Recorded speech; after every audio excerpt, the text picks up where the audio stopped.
Vandy's offense must get off to a fast start on the road to prepare for SEC play.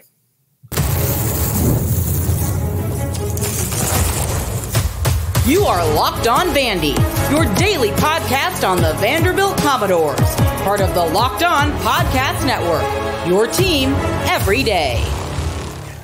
Welcome into the Locked On Vandy podcast on the Locked On Podcast Network. I'm your host, Corey Burton. Thanks for making Locked On Vandy your first listen every day. We are free and available wherever you get your podcasts and on YouTube as a part of the Locked On Podcast Network, your team every day. Today's episode is brought to you by Game Time. Download the Game Time app, create an account, and use code LOCKEDONCollege for $20 off your first purchase. On today's episode, we will get you into the weekend. We will discuss some weekend picks that you can make. Plus, we will look at the keys to the game for Vandy's first road trip of the season as they travel down to Atlanta to take on the Panthers of Georgia State. Whether it's going to be a factor, who knows? But Vandy's offense must get off to a fast start to prepare for SEC play, plus more. So, keys to the game, I think the fast start is probably the most vital thing that Vandy can have. Fast start not only offensively but defensively as well, but fast start for the offense. I think as they're building their brand a little bit, building their identity and kind of getting that option game going and then building the passing game and all the counter stuff off of it. It's very, very important for them to get off to a fast start. And to do that, they have to be able to handle the road environment, right? Part of starting fast is being comfortable within your environment. At home against Alcorn State, it's easy to start fast. At home against Virginia Tech, even when you're the home road team, it's easy to start fast because you're in your friendly confines. You know everything. You're comfortable, right? But you got this road environment, okay? And weather has all of a sudden become a factor. Sometimes weather isn't, but this time weather is a possible factor. You're dealing with rain. You're dealing with, different types of humidity. You're dealing with a different weather down in Atlanta, Georgia. It's a little bit more humid down there. That's where I grew up. So they don't call it hot Atlanta for nothing, right? But you're sleeping in a hotel bed. You're taking buses everywhere. You are, changing in a different locker room, warming up on a different field. You've got different sites around you. You've got, just everything about the road is different. And veteran teams, well-coached teams with great culture are able to handle that stuff. But when you're an immature team, which I'm not saying Vandy's an immature team, they're off to a phenomenal start. But they've played both games at home so far, and a team it's something to worry about until it's not, right? Because last year they went on a road trip. It seemed like a slam dunk. We're just going to go to Vegas, and we're going to shellac. UNLV's terrible. We're going to shellac them. Wrong. They handled that road trip about as poorly as you could, and they came back with a loss. Like the road environment is different, and it can mess with you a little bit. So you have to be able to handle that and manage the road environment. You've got to be able to do the logistics, the hotel breakfast, sleeping in a different bed, different call times, getting on and off a bus, pulling your stuff out, changing in what's likely a cramped locker room. Just everything about it. You've got to be able to be mature enough to be able to handle those factors and go and handle your business.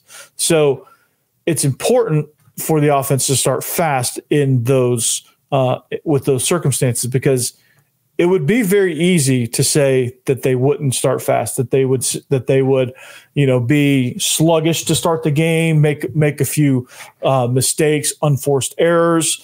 They don't play a clean game as far as penalties go. I know that's been a point of emphasis for Clark Lee based on his press conferences. So like penalties and cleaning that stuff up, just the game operation stuff. I think, if you can have a clean start to that, I think everything else will fall in place, because, this is a good team. This is a team that's well developed.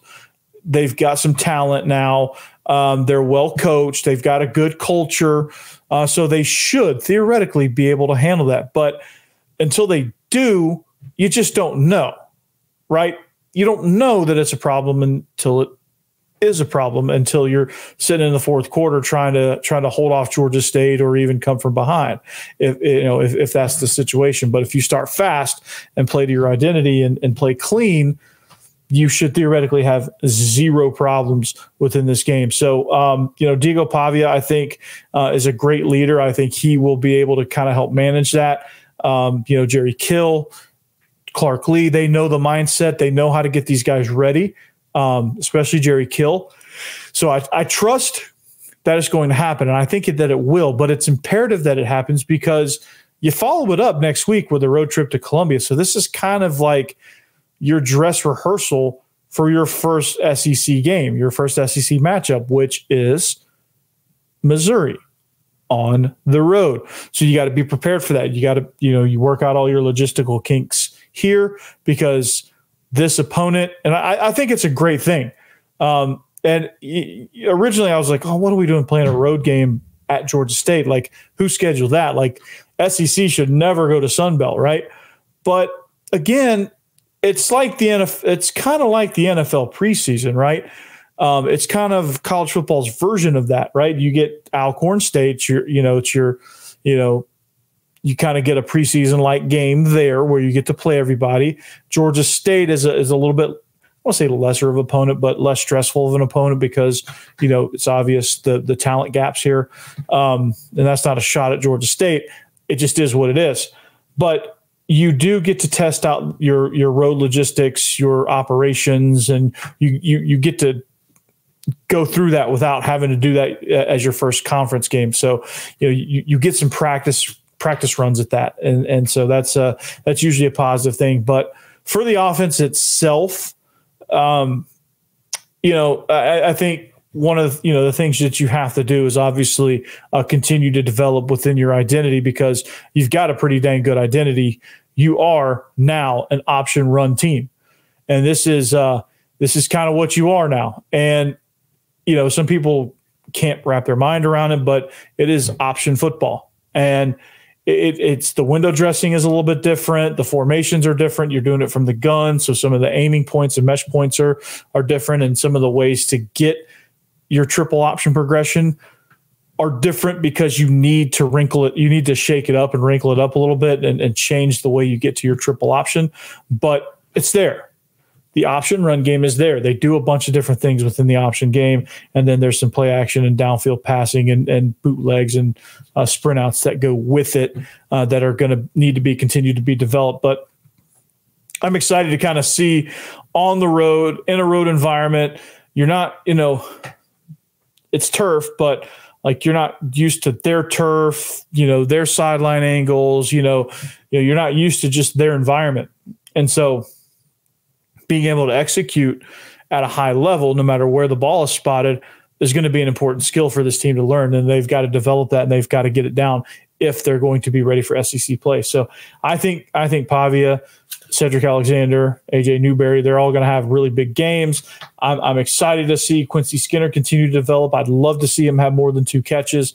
And I'd love to see this offense have more opportunities for Quincy Skinner to have more than 2 catches, which I think would be a huge benefit. And it's a necessity going down the stretch. So the keys here for this offense is to stretch the field vertically. I think you have to work that in. I think that's a secondary key. Starting fast is kind of the key. Number one is handling the road environment, being able to get a clean operation, but also part of starting fast will be playing within your identity, playing within your run game, getting clean meshes, getting clean reads, getting good at the operation of the dive, quarterback pitch, or whatever iteration of that you have. So that's kind of part of starting fast.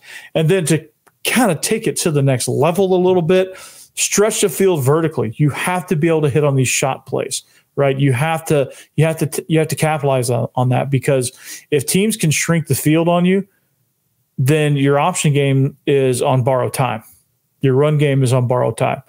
So you have to be able to push them vertically. And even, you don't have to hit every one of them, but as many of them as you can. I think the more you hit on shot plays and vertical plays will be best. If you can push them back, because defenses hate defending that much turf. They don't like it. It puts strain on them. It puts strain on the communication on the back end. So you have to be sharp to be able to defend a team horizontally and vertically. And if a team is a threat vertically, it makes it so much more difficult to defend. And they've already got the formations. They've already got the motions. They've already got the option game.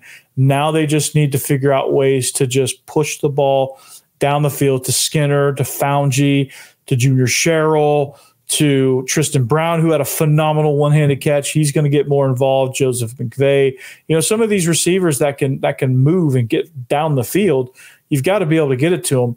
And you've got to find ways for Pavia to be able to get it to him. So this is going to be an important game for the offense, because they do have to have a clean operation. They do have to start fast.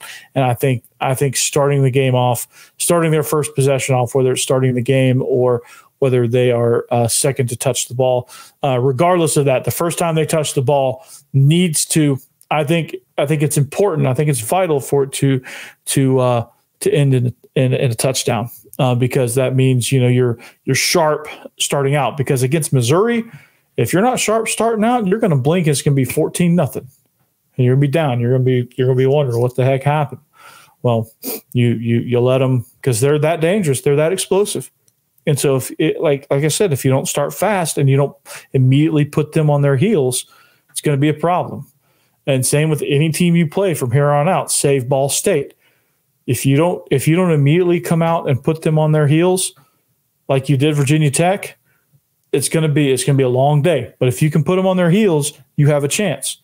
Like that. That's what Vandy did against Virginia Tech. Came out, hit them in the mouth, put them on their heels, and it really got them going. But defensively, also, I think it's imperative to start fast. You have to put heat on the quarterback. I think there's a lot of things you have to do defensively to get this game going. We'll talk about that next. eBay Motors. Passion, drive, and patience. The formula for winning championships is also what keeps your ride or die alive. eBay Motors has everything you need to maintain your vehicle and level it up to peak performance. Superchargers, roof racks, exhaust kits, LED headlights, and more. Whether you're into speed, power, or style, eBay Motors has you covered. With over 122 million parts for your number one ride or die, you'll always find exactly what you're looking for. And with eBay Guaranteed Fit, your part is guaranteed to fit your ride every time, or your money back. Because with eBay Motors, you're burning rubber, not cash. With all the parts you need at the prices you want, it's easy to make your car the MVP and bring home huge wins. So keep your ride or die alive at ebaymotors.com. Eligible items only. Exclusions apply. eBay Guaranteed Fit, only available to U.S. customers. This episode is also presented by LinkedIn Jobs. When you're hiring for your small business, you want to find quality professionals that are right for the role. That's why you have to check out LinkedIn Jobs. LinkedIn Jobs has the tools to help you find the right professionals for your team faster and for free. LinkedIn isn't just a job board. LinkedIn helps you hire professionals you can't find anywhere else, even those who aren't actively searching for a new job, but might be open to the perfect role. In a given month, over 70% of LinkedIn users don't visit other leading job sites. So if you're not looking on LinkedIn, you're looking in the wrong place. On LinkedIn, 86% of small businesses get a qualified candidate within 24 hours.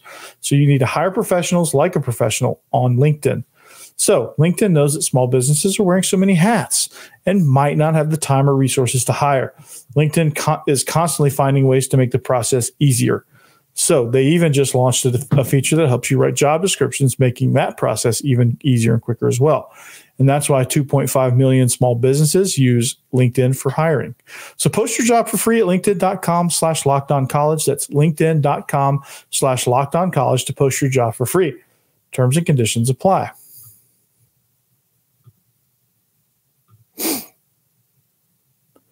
All right. Welcome back to the Locked On Vandy podcast on the Locked On Podcast Network. Thanks for making us your first listen each and every day. I've reached 400 subscribers. There's a milestone right there. Given the point that I started at, that we launched here, that's a pretty big deal because let's recap. 2-10 season. Really bad basketball ended up firing Jerry Stackhouse. It was probably one of the worst. It was a down year in baseball. I don't want to say it's one of the worst, but it was a down year in baseball. I mean, you had all the transfer portal stuff, you had all the football changes that kind of sparked the show, but for the most part, it's been a tough season so far in the early goings of the Locked On Vandy podcast. So for 400 of you guys to subscribe and listen every day, I appreciate that, and it's a big deal. So thank you. But I need to get to keys to the game, okay? We talk about defense real quick, okay? We talked about handling the road environment, starting fast. We talked about the importance of stretching the field vertically because it puts pressure on the defense. Also, speaking of defense, the third thing they need to do, I think it kind of goes in line with starting fast. I think all of these things represent a theme of just speed because you need speed to stretch vertically.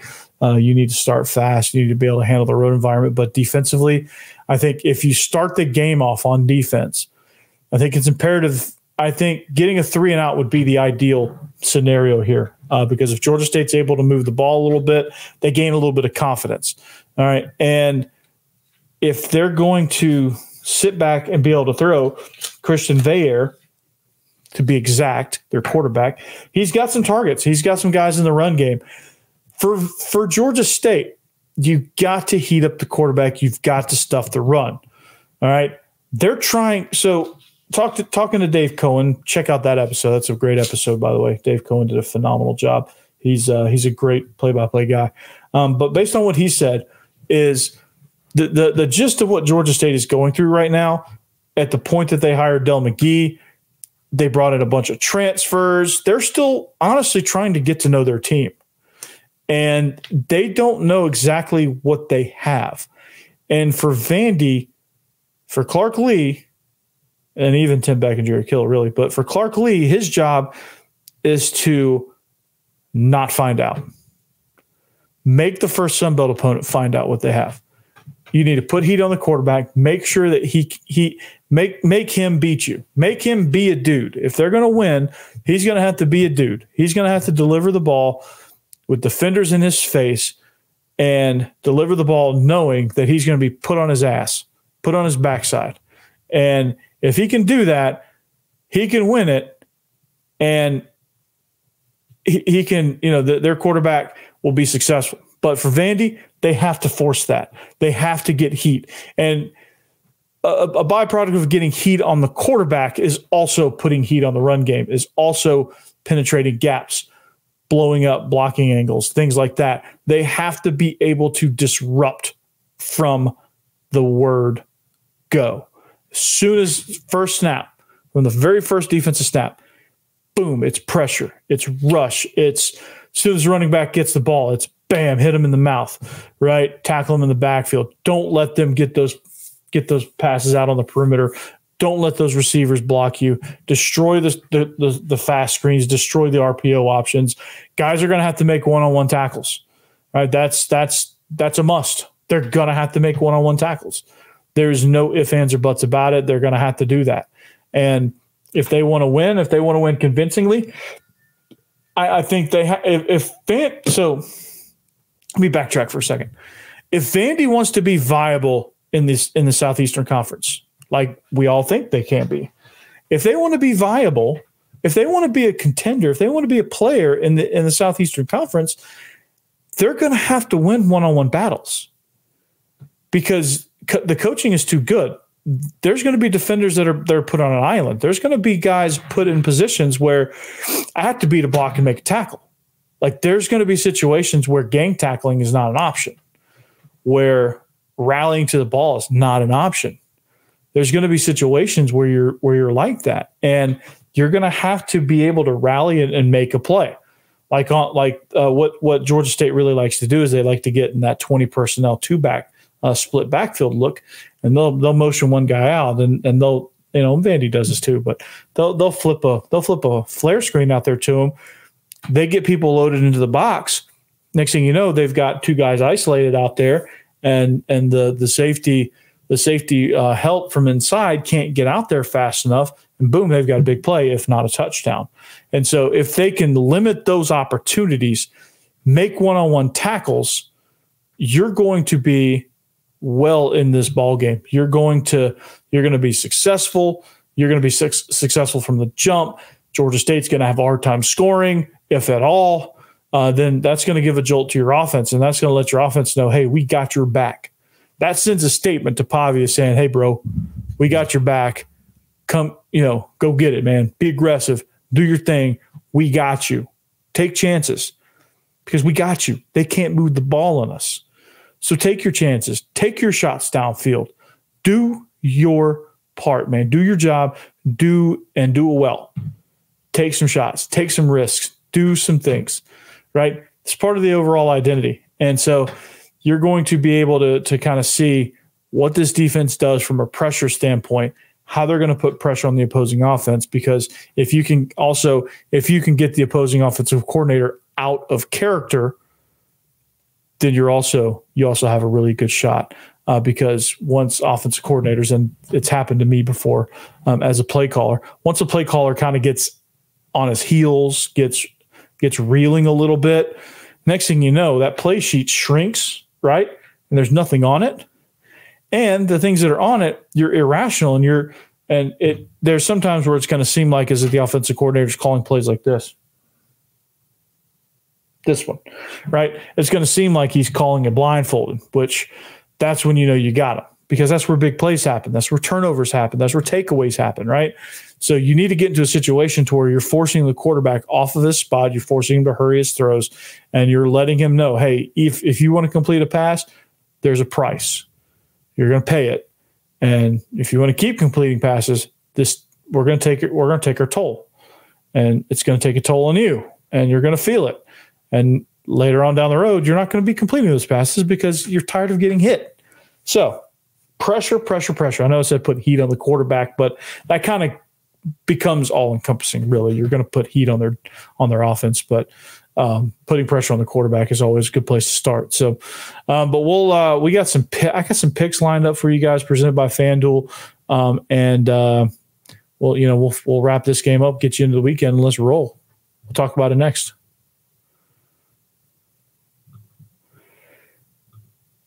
This episode is also presented by Factor Meals. So fuel up with Factor's no prep, no mess meals. Meet your wellness goals thanks to the menu of chef-crafted meals with options like Calorie Smart, Protein Plus, and Keto. Factor's fresh, never frozen meals are dietitian approved and ready to eat in just 2 minutes. So no matter how busy you are, you'll always have time to enjoy nutritious, great tasting meals. Make today the day you kickstart a new healthy routine. What are you waiting for? With 35 different meals and more than 60 add-ons to choose from every week, you'll always have new flavors to explore. So crush your wellness goals this May with dietitian-approved meals and ingredients that you can trust. So make your day delicious. From breakfast to dessert, stay fueled with easy, nutritious options. Treat yourself to restaurant-quality meals that feature premium ingredients like filet mignon, shrimp, and blackened salmon. Keep kitchen time to a minimum. Factor meals are ready in 2 minutes. No shopping, prepping, cooking, or cleanup. Enjoy effortless support for your lifestyle. Choose from 6 menu preferences to help you manage calories, maximize protein intake, avoid meat, and simply just eat well balanced. So head to factormeals.com/lockedoncollege50 and use code lockedoncollege50 to get 50% off your first box plus 20% off your next month. That's code lockedoncollege50 at factormeals.com/lockedoncollege50 to get 50% off your first box plus 20% off your next month while your subscription is active.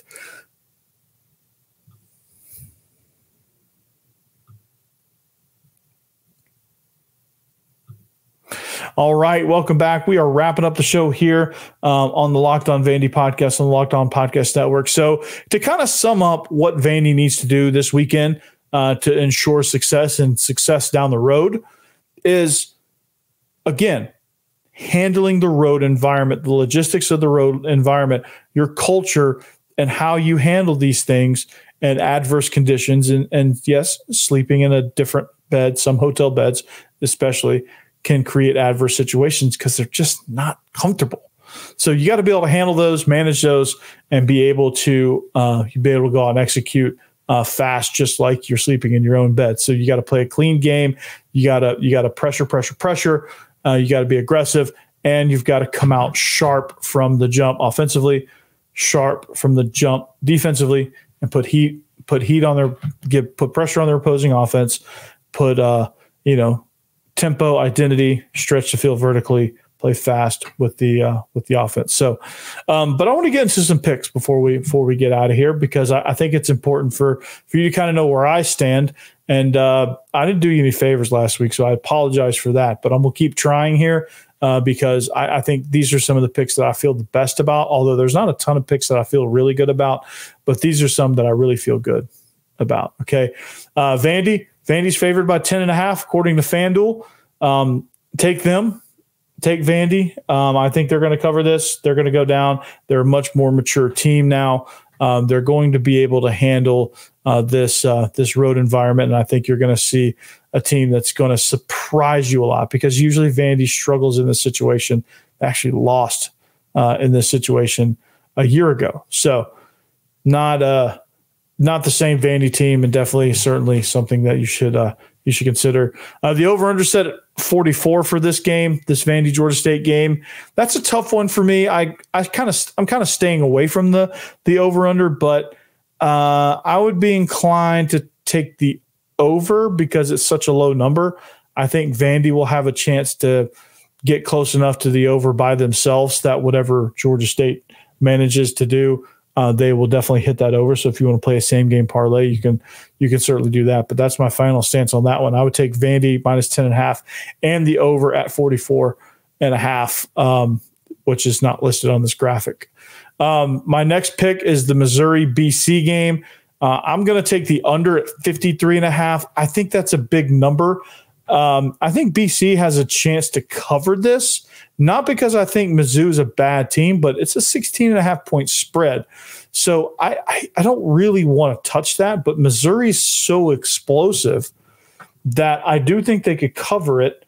And their defense is good enough to where I think it could be relatively low scoring, but it can be 30-something to 17. It could be 31-17.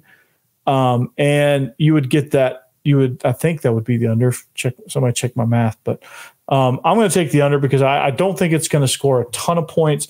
And the under in this game would probably most likely favor the underdog here as well, with BC at plus 16 or 16.5, depending on where you're looking. So I would probably just do an over-under on this game. I don't know that I want to touch the spread on that, but I do think BC has a chance to cover that if they're going to hit the under.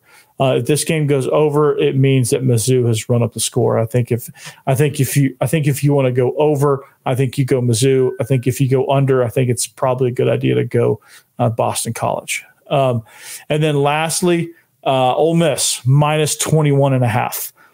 They're playing Wake Forest. I think this almost feels like easy money because Ole Miss is going to run it up. They're trying to get Jackson Dart the Heisman. They want to get numbers. They want to get themselves in the playoff hunt and in the hunt for the SEC championship title game appearance. And they want to be able to do that. And to be able to do that, the next opponent standing in their way is Wake Forest. And I think Wake Forest is in a position where, yeah, they play well. They have great schemes. They're well coached. But the talent level just ain't there. And it's sad because I like Dave Clawson. I like what Wake Forest does. They're a pesky team. They were really good when they had Sam Hartman. He was really good at running their slow mesh run game. But I think it'd be prudent to take Ole Miss here, especially at 21.5, because I do feel like that's a little bit stealing wise. And Jackson Dart's going to have a huge game here. I'm taking Ole Miss, what I feel like is a pretty easy bet. So Those are some of the picks that I have for this week. If you build a parlay and you hit on it, send me like 2%. Send me a tip if you don't mind. No, just kidding. But anyway, this weekend's going to be fun. So the theme of this weekend is speed, fast, handle the road environment, handle the road, handle the weather. Show me that you have grown up as a program that you can handle these road games like this. So that's all I got for you guys for the week. So we got another game wrapped up here. We're going to get Vandy off and running on their first big road trip of the year. And then their first SEC road trip of the year will be actually in 2 weeks, because they have an off week and then their travel to Missouri. So they'll have a couple weeks to get kind of prepared for that. But we are the Locked On Vandy podcast. If you like anything you've heard, follow us on social media at Locked On Vandy. Follow me at Coach Burton36 as well. And check us out. We've got 400 subscribers, but I want to keep that number going this way. So take care. Have a good weekend. Be safe, especially if you travel to the game with this weather. And we'll see you back here next time on the Locked On Vandy podcast on the Locked On Podcast Network. Peace. Anchor down.